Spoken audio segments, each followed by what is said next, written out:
Don't speak what you don't understand. The truth is not in your command. Don't shout about what you think is fake. The decision isn't yours to make. Don't lie about the way things are. Tall tales will take you very far. Don't stop. Hey everyone, it's Marianne from the New York City Organization of Public Service Retirees. Good to see you all. And I know that this is a little late. I was trying to get this out for yesterday, but we've been pretty busy. But many of you have responded to us that there was a concern that you were at a recent retired teacher chapter meeting of the United Federation of Teachers that was led by the chair, Bennett Fisher, in which Michael Mulgrew made a statement, even with his in-house counsel, Beth Norton, regarding legislation for New York City retirees known as Intro 1096. The number of emails that we got from all of you were, it was pretty amazing. And I will tell you that you were as frustrated with the constant misinformation out of 52 Broadway as we were. So today we are going to give you our official statement, and we will also post it to our Facebook page. And I'm going to read it to you as an official statement of our organization. Okay, so let's start. It's dated December 18th of 2025, which is today, is Thursday. Response to the UFT president, Michael Mulgrew's comments about Intro 1096 at the UFT Retired Teacher Chapter meeting, December 16th of 2025. Over the past 4 years, we have witnessed something unprecedented. Unions selling off healthcare benefits of their former members, whom they no longer represent, in order to enrich themselves. Specifically, the Municipal Labor Committee has worked to secure hundreds of millions of dollars a year for its members by kicking retirees off traditional Medicare and Medicare supplemental insurance and charging them copays. These elderly and disabled retirees have no ability to protect themselves through collective bargaining because we're not in unions.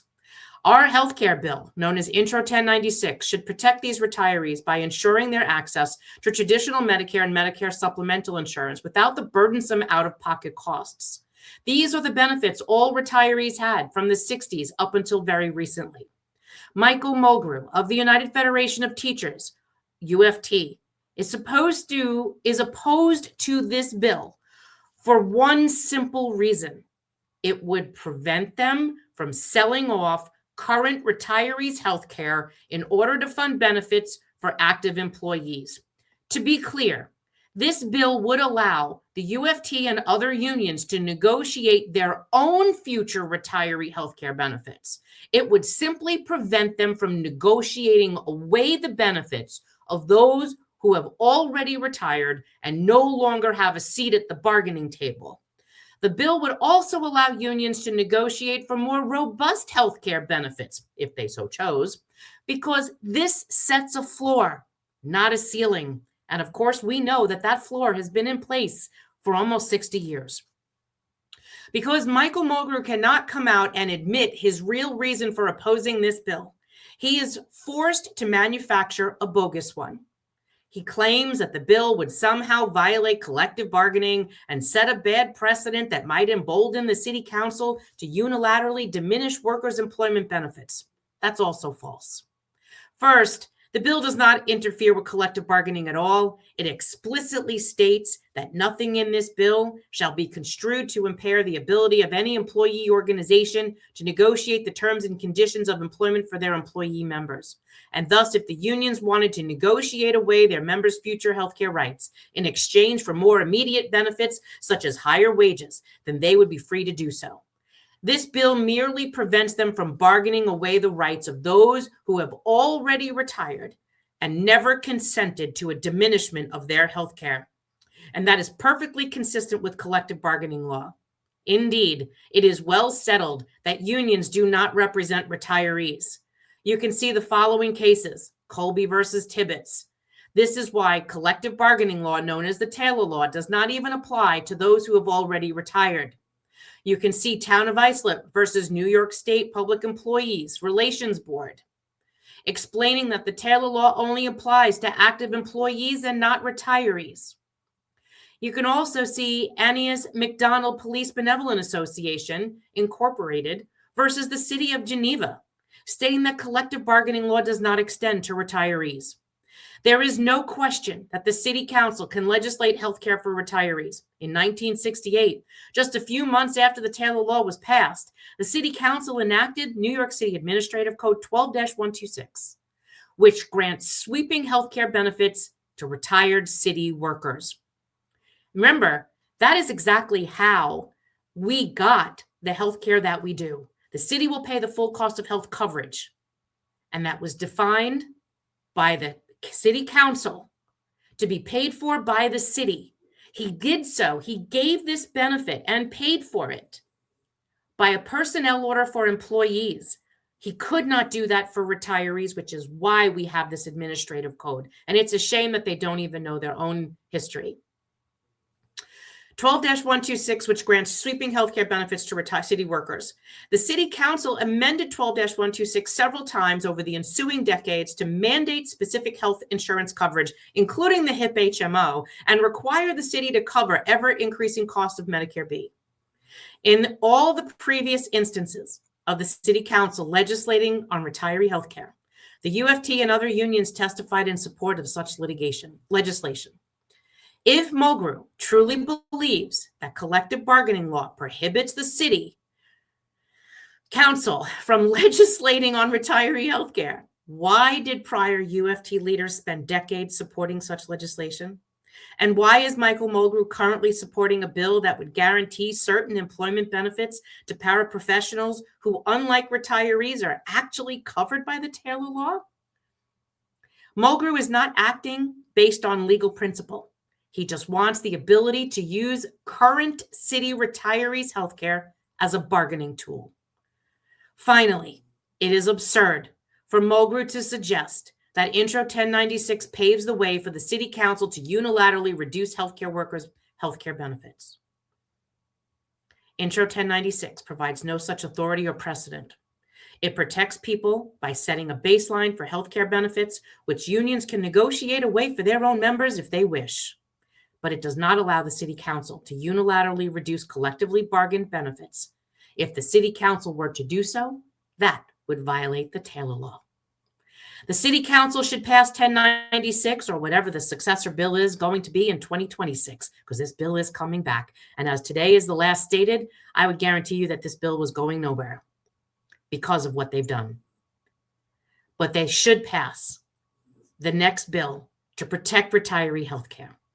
And if the unions wish to challenge the law, well, then let them. The threat of meritless litigation is no reason to refrain from acting desperately needed legislation. So I will make sure that all of you have this letter. We will post it to our Facebook page, and I will be sending it out in an email for all of you so that you do have it. It is important, as this organization started, that we've debunked bullshit from the beginning, and we are going to keep doing it. And 2026, my friends, is going to be your year, because this will finally be the day. This will finally be the year that we hope that people will finally listen, stop buying into the lies, stop being threatened and intimidated, and stop threatening other elected officials, or elected officials stop threatening other elected officials, and pass a law that truly does protect retiree health benefits. Because otherwise what you're saying is the unions are saying that they want to collectively bargain, and that a law that would protect a retiree violates their ability to collectively bargain away our health care? No. The other misnomer that they like to use is pensions. Look, they've moved pensions to legislation, and look at where we got up to tier 6 and all these horrible things. No, that can't be done either. So there will be no one. And let me also remind you before I go, no one diminished healthcare benefits for current retirees until 2014. And then thereon. The 2014 MLC agreement by the United Federation of Teachers, the 2018 MLC agreement by the District Council 37. No union leaders before diminished healthcare benefits for current retirees. So we don't have anything to trust that another union leader won't come along and try to diminish a healthcare benefit for a current retiree. Michael Mulgrew said at that meeting the other day that he was against Medicare Advantage and that Medicare Advantage wasn't going forward. Well, what happens when Michael Mulgrew finally decides to retire and another union leader decides they're going to support pushing retirees into Medicare Advantage? I'm sorry. They've given us absolutely no reason to trust them. They've gotten in bed with management and they found no reason to protect a current retiree. If Michael Mulgrew was against this bill, he had an opportunity to communicate with us how to make language that he would have supported that would have done the same thing if he doesn't like one of the words in this language of this bill. He hasn't, because he doesn't want to. It was very simple. He could have picked up the phone and called. He could have emailed me, could have emailed our attorney. He could have spoken with us. I emailed him and his in-house counsel, Beth Norton, 3 times in the last month. Mulgrew never replied, and Beth Norton basically told us our concerns weren't mutually shared. This tells you we are on our own, which I'm totally fine with. So, ladies and gentlemen, I wanted you to know I did want to make a statement to you. You sent us thousands of emails in the last 2 days, and you wanted a statement from us. That is our statement. I will make sure it gets posted, and we are not going anywhere. We will make sure that you have a protection, whether it's from the next mayor, the next speaker, or the next union leader that wants to take or diminish retiree health care on any current retiree. They also have to acknowledge that they are forcing you to spend your fixed income pension to pay for deals that they made. And we're not going to stand for that either. This is why legislation is needed, because unfortunately, a few labor leaders didn't know how to act like labor leaders and thought it was okay to sell off your health care. And that's not okay by us. Have a great afternoon, everyone. I will see you tomorrow on our Friday Night Live. I will probably be coming to you about 3 p.m. I will have Michael confirm the time in the morning to make sure that all of you know what time I will be here, because I'm looking to close our page earlier for the holiday, and then we will reopen probably the first week of January to give everybody a little bit of a break. And of course, if there is something that needs to be said, I will come to you. So have a great weekend, everyone. Have a great day. I will see you tomorrow afternoon, and we will post what time we will be here tomorrow, probably about 3 p.m. I will see you tomorrow. Don't speak what you don't understand. The truth is not in your command. Don't shout about what you think is fake. The decision isn't yours to make. Don't lie about the way things are.